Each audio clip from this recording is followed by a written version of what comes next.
ছদ্মনাম রুকাইয়া। মাত্র ১৩ বছর বয়স। এখনো ভালো মন্দ জগৎটা সে খুব ভালোভাবে বোঝে না।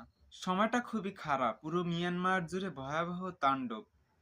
হিংস্র আরাকান আর্মি যে কোনো সময় তাণ্ডব চালাতে পারে। ভাবতে ভাবতেই রুকেয়াদের বাড়ির সামনে আরাকান আর্মি তার বাবা মাকে তুলে নিয়ে যায়। তার ছোট একটা ভাই এবং একটা বোন আছে, খুব অল্প বয়স। রুকাইয়া তাদেরকে আড়াল করে ফেলে এবং নিজেও লুকিয়ে পড়ে ভয়ে। চোখের সামনে অবুঝ সন্তানদের বাবা মাকে তুলে নিয়ে যাওয়া হয়, কিন্তু তাদের কিছুই বলার ছিল না। তারা জানতো না তাদের বাবা মা আর কোনোদিন ফিরে আসবে কিনা, কোথায় যায়, কেন যায়, এবং তাদের ভবিষ্যৎ কি হবে। তারা কি এখানে নিরাপদ, আর কতটা সময় বা থাকতে পারবে। ভাবতে ভাবতে রুকেয়ার ফুফু তাদের বাড়িতে চলে আসে। ফুফু বলে, তোর জামাইকে খুঁজে পাচ্ছি না। রুকাইয়া দেখে তার ফুফুর অবস্থা পাগলের মতো, কারণ তার ফুফুর কোলে একটি ছোট্ট বাচ্চা, দুধের। অসহায় ফুফু স্বামী হারিয়ে পাগলের মতো ভাইয়ের বাড়িতে এসে দেখে ভাই এবং ভাবিকেও তুলে নিয়ে গেছে সন্ত্রাসী আরাকান আর্মি। কিন্তু রুকাইয়াদের বাড়িটা মোটো নিরাপদ ছিল না।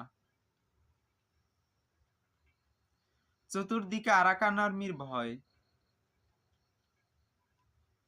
কখন না জানি রুকাইয়াকে এসে আক্রমণ করে, তুলে নিয়ে যায় তার বাবা মার মতো তাকেও, তার ছোট দুটি ভাই বোন। তারা বাবা মার জন্য কাঁদছে, বাবা মাকে খুঁজছে। ছোট ভাই রুকাইয়াকে বলে, আপু, আব্বু কখন আসবে? যেন আজকে না আমার খুব দই খেতে ইচ্ছে করে। আমার আব্বু দই আনবে না বাজার থেকে? রুকাইয়া ভয় আর আতঙ্কে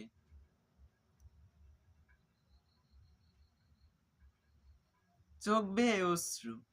সে ভাবছিল বাবা মাকে কি আর কখনো ফিরিয়ে দেবে। খানিক পর খবর আসে তার বাবা মাকে হত্যা করা হয়। রুকাইয়া স্তব্ধ, নির্বাক, পাথরের মতো। শুনেও না শোনার ভান করছিল। কাঁদতে চেয়েও কাঁদতে পারেনি, কারণ তার ছোট দুটি ভাই বোন আছে। কিন্তু খুব বেশি সময় এভাবে থাকতে পারলো না। একসময় হাউমাউ করে কাঁদতে কাঁদতে ফুপুর কোলে ঢলে পড়ল। ফুফু নির্বিকার, তার বলার ভাষা নেই। তার কোলে ছোট্ট দুধের বাচ্চা। এখন তাদের জন্য একটাই পথ, পালাও, নতুবা জ্বালিয়ে দেবে, পুড়িয়ে দেবে। কত সময় নির্বিকার থেকে ফুফু ভাবে, এখানে আর থাকা যাবে না। অল্প সময়ের ভিতর সবকিছু গুছিয়ে এখান থেকে পালাতে হবে। রুকাইয়াকে জিজ্ঞেস করার মতো আর কিছুই নেই, কারণ পৃথিবীতে তার এখন আর কেউ নেই। ফুফু রুকাইয়াকে বলল, মা, খাবার কিছু আছে? খাবি? তাড়াতাড়ি খেয়ে নে। আর শুকনা খাবার যা আছে তাড়াতাড়ি দুটো ব্যাগে ভরে নে। তোর আব্বু আর আম্মু তো আর কখনো ফিরে আসবে না, কিন্তু তোর ভাই আর বোন, তাদেরকে বাঁচাতে হবে। তুই কি করবি এখন?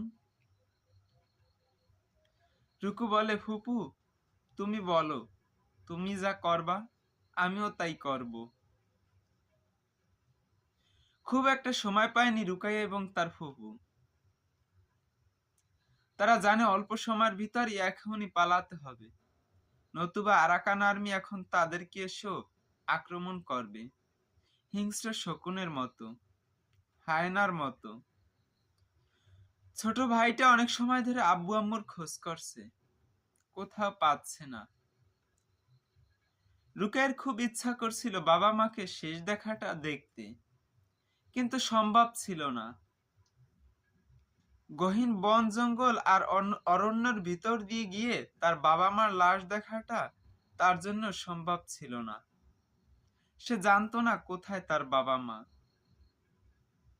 কি তাদের পরিণতি। সে তার পরিণতিটাও জানতো না, কি হবে তার। সে কি বাংলাদেশে ফিরে যেতে পারবে? রুকাইয়া বেশ কিছুদিন ধরেই শুনছিল মিয়ানমারে থাকা সম্ভব না, কিন্তু আজকে বাস্তবতাটা নিজের চোখে ধরা পড়ল। তাই সে তার ফুফুর সাথে বাংলাদেশ সীমান্ত পাড়ি দেওয়ার জন্য প্রস্তুতি নিল। সাথে তাদের চাচা এবং একটা পরিবার, সাথে তার চাচা এবং তাদের পরিবারও ছিল। একমাত্র পুরুষ কর্মক্ষম ব্যক্তি ছিলেন তার চাচা। তাদেরকে নিয়ে কঠিন বন জঙ্গল আর পাহাড়ি পথ পাড়ি দিয়ে বাংলাদেশে যাওয়ার পালা। সময়টা মোটেও সুখকর নয়। তীব্র বেদনা, দুঃসহ স্মৃতি আর ভবিষ্যতের অন্ধকার তাদেরকে এক গভীর খাতের কিনারে নিয়ে দাঁড় করিয়েছিল। নিজেদের জীবন বাঁচিয়ে ফিরানো এখন তাদের একমাত্র লক্ষ্য। এটা সত্যি একটা যুদ্ধ। মানসিক চাপ দিন দিন বৃদ্ধি পাচ্ছিল। প্রায় 1 মাসের পথ। পাথুরে শক্ত মাটি আর পাহাড়ি জমিন, ঘন বন জঙ্গল, হিংস্র পশু এবং সাপ, সব মিলিয়ে পথটা ভয়ঙ্কর। নেই খাবার পানি। পাহাড়ি ঝর্ণার পানি কখনো বিষাক্ত, হ্যাঁ, জীবাণুতে ভরা। কখনো পানি নেই। তৃষ্ণার্ত হয়ে বহুদূর হাঁটা তাদের জন্য ছিল প্রায় অসম্ভব। সাথে ছোট ছোট 2টি ভাই-বোন। রুকাইয়ের ছোট ভাই হঠাৎ বলে উঠল, আব্বু, আমার আব্বু কো? আব্বু কোলে নিয়ে আমাকে যাবে না? রুকাইয়ের ছোট বোন বলে ওঠে, আপু, আম্মু কোথায়? আমাকে আম্মু কোলে নেবে না? রুকাইয়া নিস্তব্ধ, বাকরুদ্ধ, বলার কিছুই নেই। ভেঙে পড়ারও সময় নেই। পিছনে তীব্র তাড়া। এখানে থাকা যাবে না। যে কোনো সময় সন্ত্রাসী আরাকান আর্মি এসে তাদেরকে আক্রমণ করতে পারে। ফুপুর কোলে দুধের বাচ্চা। তাকে কোলে নিয়ে ফুপু আর হাঁটতে পারতেছে না। হাঁটার অভ্যাস নেই তাদের। একটানা 15-16 দিনের পথ তারা পাড়ি দিয়েছে। নেই তাদের সাথে খাবার পানি, নেই খাদ্য। শুধু একটাই আশা চোখে মুখে। তারা শুনেছে বাংলাদেশি মুসলিম ভাইরা তাদের জন্য দরজা খুলে দিয়েছে। তাদের জন্য বিদেশ থেকে তেরান এসেছে। এক মুঠো খাবারের আশায় গহীন বন জঙ্গল পাড়ি দিয়ে আরেকটি নিরাপদ জীবনের আশায় তারা হাঁটছে। পথ কমছে না। বহু পরিবারকে তারা শুনেছে বাংলাদেশে যেতে, কিন্তু বাংলাদেশে যাওয়ার পথটা যে কতটা দুর্গম সেটা তারা এখন বুঝে।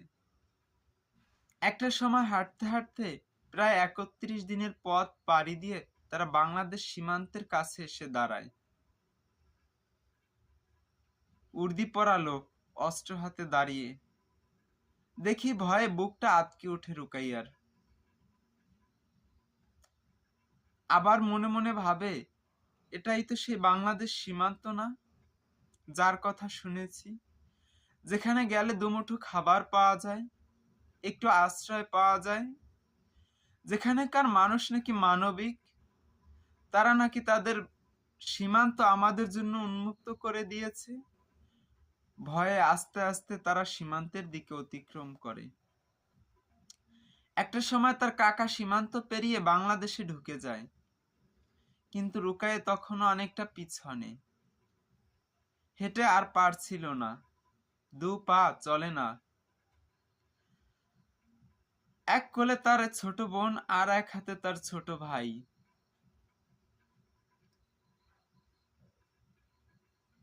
কিন্তু তার কষ্ট অনেকটা কমেছে সীমান্ত দেখে, মানুষের আনাগোনা দেখে।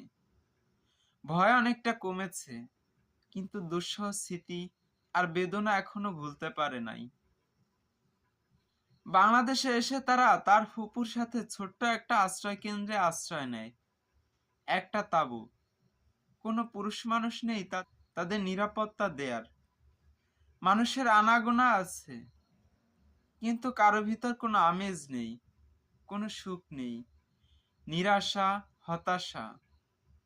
কি হবে তাদের, তাদের ছেলে মেয়েদের, তাদের ভাই বোনদের, তাদের আত্মীয় স্বজনের, তাদের ফেলে আসা স্মৃতি, শৈশব, কৈশোর, ভিটে মাটি, তিলে তিলে গড়া তাদের সমস্ত সংসার।